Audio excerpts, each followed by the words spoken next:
Điều gì khiến Triệu Lệ Dĩnh quyến rũ được nhiều nam thần đến vậy? Triệu Lệ Dĩnh sở hữu phép màu gì khiến nhiều ngôi sao nam hàng đầu phải lòng cô? Có người nói cô ấy may mắn, người khác nói cô ấy chỉ đơn giản là xinh đẹp, nhưng sau khi chứng kiến thái độ của 5 ngôi sao nam hàng đầu này đối với cô ấy, bạn sẽ nhận ra mọi chuyện chắc chắn không đơn giản như vậy. Đặc biệt là người đàn ông luôn hướng ánh mắt về phía cô ấy, liệu những rắc rối hôn nhân hiện tại của anh ta có thực sự liên quan đến cô ấy? Và tại sao người cuối cùng đã chiếm được trái tim cô lại chia tay vài năm sau đó? Hôm nay, chúng ta hãy gác lại những lời giải thích chính thức và nói về sự thật đằng sau tất cả bằng ngôn ngữ thẳng thắn. Hãy quay ngược lại 5 bộ phim huyền thoại lỗ chân, làm mưa làm gió cả nước. Khi đó, Chen Xiao còn rất trẻ và điển trai, tình cảm của anh ấy không thể giấu nổi.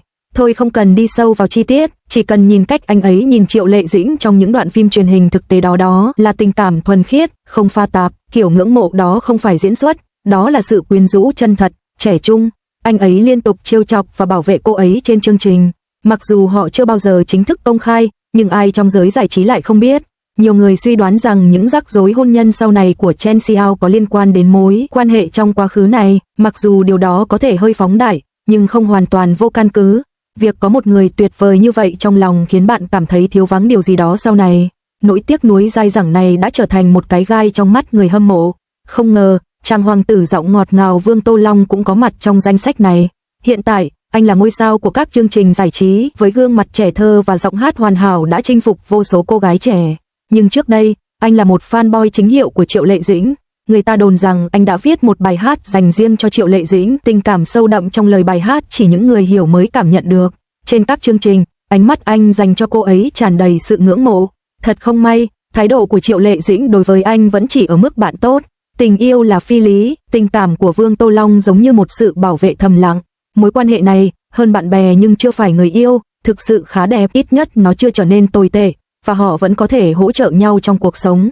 Là một người đàn ông đẹp trai đến từ Hồng Kông, William Chan đã trải qua biết bao nhiêu chuyện, nhưng khi ở bên Triệu Lệ Dĩnh, Bao Bao, biệt danh của William Chan, dường như mất kiểm soát.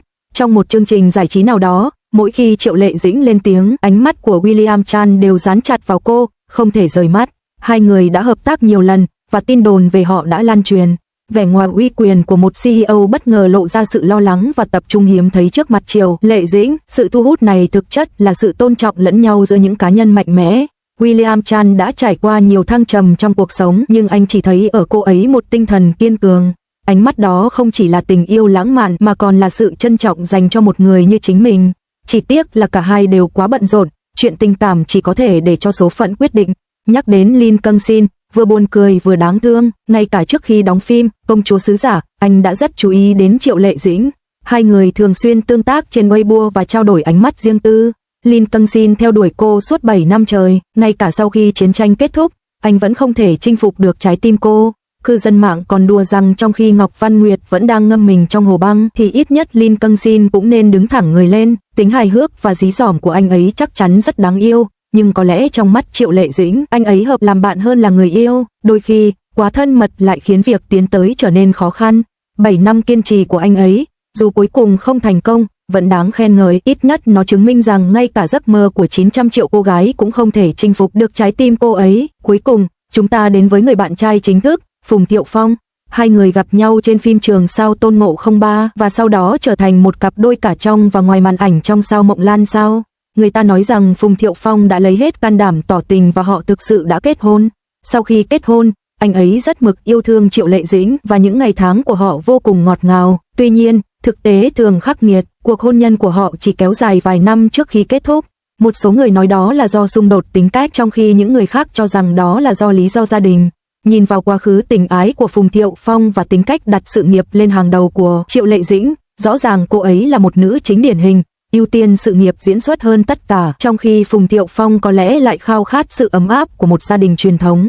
Giờ đây, mối quan hệ mới của Phùng Thiệu Phong đã được tiết lộ, trong khi Triệu Lệ Dĩnh vẫn độc thân và tập trung vào sự nghiệp. Kết thúc này khá cảm động. Sau khi đọc về 5 nam thần này, bạn có nghĩ Triệu Lệ Dĩnh là một người thu hút nam thần không? Nhưng điều tôi muốn nói là lý do cô ấy có thể thu hút nhiều người đàn ông xuất sắc như vậy không phải do may mắn hay khuôn mặt xinh xắn, mà là do sự kiên cường của cô ấy trong việc vươn lên từ nông thôn đến thành phố lớn, thái độ tỉ mỉ với sự nghiệp và quan trọng nhất là tính cách độc lập và tự chủ. Những người đàn ông này yêu cô ấy không chỉ vì vẻ ngoài, họ yêu ánh sáng trong tâm hồn cô ấy. trước ống kính máy quay của một chương trình truyền hình thực tế. Khi đang nói về con trai, Phong Thiếu Phong vô tình buột miệng nói ra biệt danh của cậu bé, Tương Hương. Vẻ mặt anh lập tức thay đổi, vội vàng lấy điện thoại ra, tránh ống kính và hạ giọng gọi điện. Vợ ơi, anh lỡ nói biệt danh của con trai rồi, anh có thể nói lại được không? Khoảnh khắc ấy, pha lẫn chút sợ hãi và ánh mắt cầu khẩn, đã được vô số khán giả chứng kiến. Một nam diễn viên đã hoạt động trong ngành giải trí nhiều năm, lại tiết lộ biệt danh của con mình trước công chúng. Phản ứng đầu tiên của anh không phải là vui mừng, mà giống như một đứa trẻ làm điều gì sai trái, đang xin sự cho phép từ vợ. Chi tiết này, như một chiếc chìa khóa, vô tình mở ra một cánh cửa cho thế giới bên ngoài nhìn thấy những hoạt động bên trong cuộc hôn nhân ngắn ngủi của Triệu Lệ Dĩnh và Phong Thiếu Phong. Quay ngược lại ngày 16 tháng 10 năm 2018, vào lúc 10 giờ 7 sáng, đúng ngày sinh nhật của Triệu Lệ Dĩnh, máy chủ Weibo bị sập. Cô và Phong Thiếu Phong đã bỏ qua việc công khai mối quan hệ và đăng tải giấy chứng nhận kết hôn, chính thức tuyên bố kết hôn đúng vào ngày sinh nhật của người chồng, con số 7. Cuộc hôn nhân được ca ngợi là bất ngờ ngọt ngào nhất này đã kết thúc chưa đầy 3 năm sau đó, vào ngày 23 tháng 4 năm 2021, với một tuyên bố từ cả hai công ty quản lý của họ nêu lý do chính thức và đáng kính, do bận rộn công việc dẫn đến việc thường xuyên phải xa nhau. Tuy nhiên, liệu 4 từ này có thực sự gói gọn toàn bộ sự thật đằng sau một cuộc hôn nhân từ một lời tuyên bố nồng nhiệt đến một kết thúc lặng lẽ? Ngày càng nhiều chi tiết và tin đồn chỉ ra những luồng cảm xúc phức tạp hơn bên trong cuộc hôn nhân một người chồng chịu ảnh hưởng sâu sắc từ mẹ mình, một gia đình truyền thống mà anh ta khó hòa nhập, và một tâm hồn độc lập không thể khuất phục. Sự ngoan ngoãn của Phùng Thiệu Phong nổi tiếng trong giới giải trí. Sự ngoan ngoãn này phần lớn bắt nguồn từ mẹ anh. Anh đã nhiều lần nhắc đến trong các cuộc phỏng vấn rằng mẹ là người quan trọng nhất trong cuộc đời anh, và sự kiểm soát của bà thấm nhuần vào mọi khía cạnh cuộc sống của anh. Khi còn nhỏ, mẹ anh nuôi dạy anh như con gái, cho phép anh để tóc dài và chụp ảnh với búp bê. Lời cảnh báo của bà, nếu con yêu sớm, cuộc đời con sẽ chấm dứt, đeo bám anh như một sợi dây thắt chặt, ngăn cản anh dám hẹn hò cho đến khi vào đại học. Sự kiểm soát này không hề giảm bớt khi anh lớn lên và trở nên nổi tiếng. Sau khi bước chân vào ngành giải trí, mẹ anh vẫn là người gác cổng sự nghiệp của anh. Bà không cho phép anh nhận các vai hành động hay chiến tranh vì sợ bị thương. Bà cũng không cho phép anh đóng vai phản diện vì sợ làm tổn hại hình ảnh và danh tiếng của anh. Ngay cả bằng lái xe máy mà anh bí mật lấy được cũng bị mẹ anh coi là nguy hiểm và không phù hợp. Cách giáo dục này đã hình thành nên tính cách hiền lành, nhạy cảm và thậm chí có phần thiếu quyết đoán của Phùng Thiệu Phong.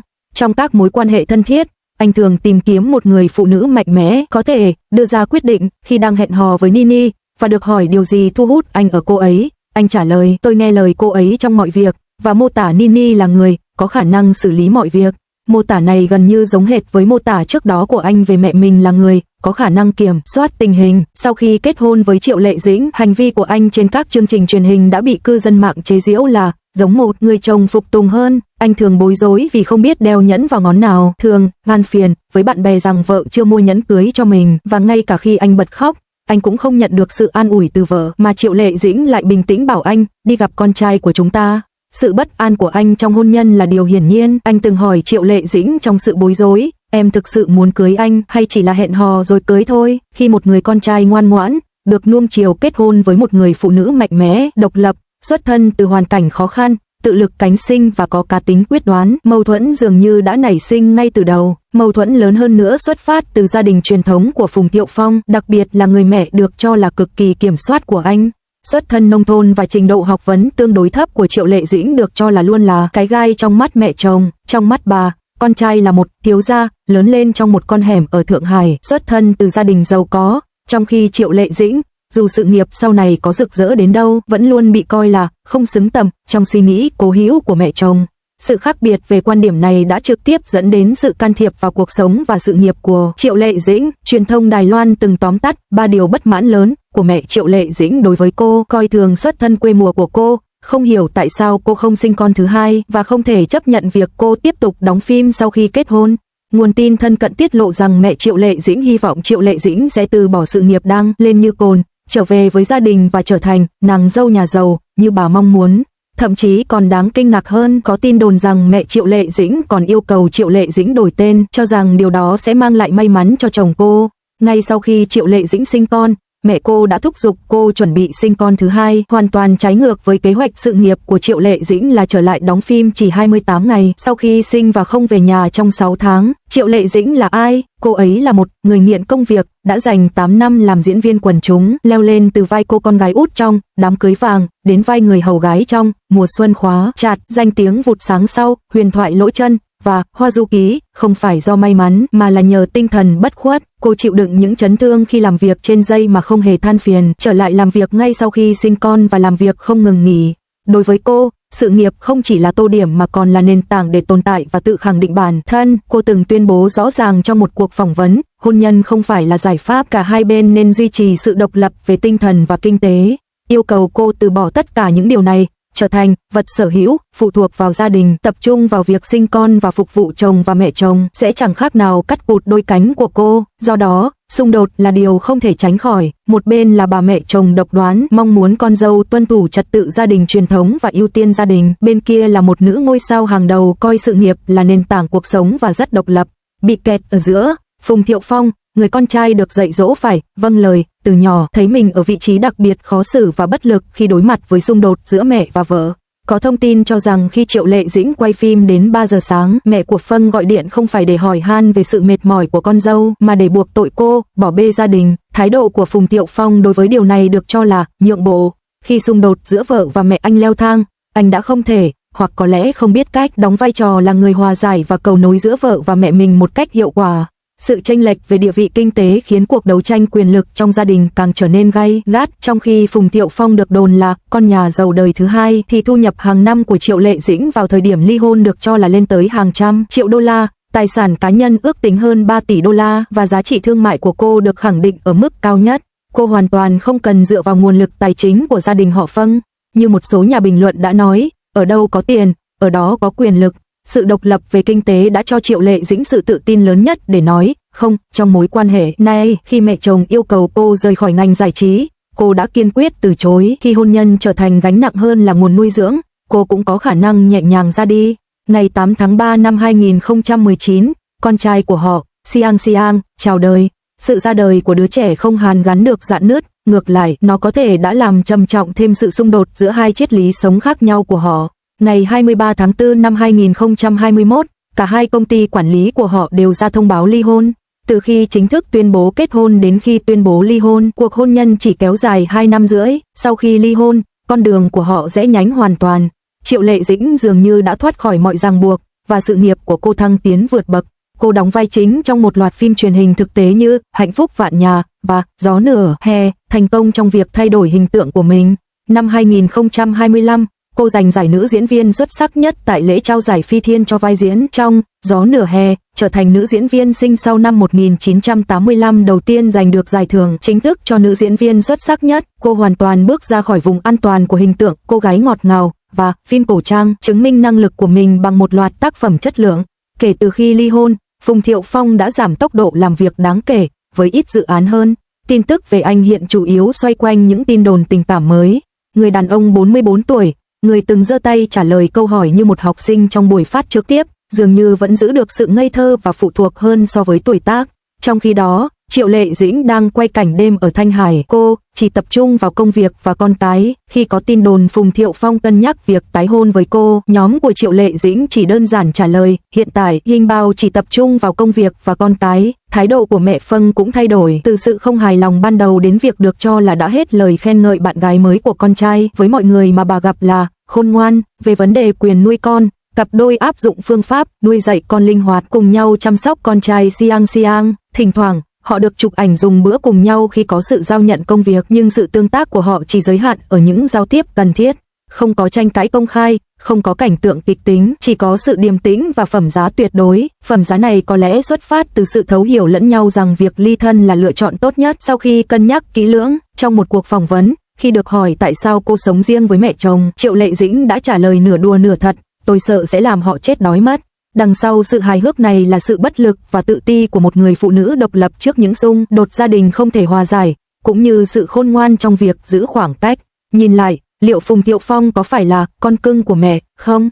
Từ sự vâng lời mẹ suốt đời đến ảnh hưởng sâu rộng của bà đối với những lựa chọn quan trọng trong cuộc sống, nhận định này dường như không phải là không có cơ sở. Phải chăng mẹ anh đã can thiệp quá nhiều? Những tin đồn về việc bà yêu cầu con dâu từ bỏ sự nghiệp, gây áp lực buộc cô sinh con thứ hai, thậm chí can thiệp vào việc đặt tên con cho thấy sự can thiệp này đã ảnh hưởng đến sự phát triển cá nhân của anh. Tuy nhiên, nếu chỉ xem đây là lý do duy nhất dẫn đến ly hôn thì có lẽ quá đơn giản. Nó giống như một ngòi nổ châm ngòi cho sự bất hòa sâu sắc hơn giữa hai người. Một người đàn ông Thượng Hải khao khát một cuộc sống gia đình ổn định với tính cách hiền lành và thậm chí có phần phụ thuộc. Người kia là một phụ nữ Hà Bắc đã tự mình vươn lên từ đáy xã hội, ưu tiên sự nghiệp và sở hữu tính cách kiên cường và độc lập. Hoàn cảnh, giá trị và kỳ vọng về cuộc sống của họ vốn dĩ đi theo hai con đường khác nhau. Sự tan vỡ của một cuộc hôn nhân không bao giờ là kết quả của một yếu tố duy nhất. Khoảng thời gian xa cách dài ngày là thực tế. Sự khác biệt về tính cách là vấn đề cốt lõi, và một người chồng, con cưng của mẹ, cùng một gia đình nhà chồng khó hòa nhập là giọt nước tràn ly, khiến mối quan hệ vốn đã mong manh hoàn toàn tan vỡ dưới sức ép của thực tế. Lựa chọn của Triệu Lệ Dĩnh cho mọi người thấy rằng hôn nhân đối với phụ nữ hiện đại không còn là việc tìm kiếm chỗ dựa hay một mái ấm, mà là hai cá nhân độc lập cùng nhau bước đi. Khi việc cùng nhau bước đi trở thành gánh nặng, cô ấy đủ tự tin và khả năng để tỏa sáng theo cách riêng của mình. Mặt khác, Phùng Thiệu Phong có thể vẫn đang tìm kiếm một người thay thế mẹ, vừa có thể giữ vững vị trí, vừa hoàn toàn chấp nhận gia đình anh. Tuy nhiên, đối với những người phụ nữ như Triệu Lệ Dĩnh, thế giới của cô đã quá rộng lớn đến nỗi cô không còn cần, cũng không muốn bị định nghĩa hay ràng buộc bởi bất kỳ khuôn mẫu gia đình truyền thống nào. Mặc dù hiện tại cô ấy độc thân, ngay cả sau một cuộc hôn nhân thất bại, cô ấy vẫn là một nữ hoàng không thể phủ nhận. Nếu phải chọn, bạn nghĩ ai là người thực sự phù hợp nhất với cô ấy?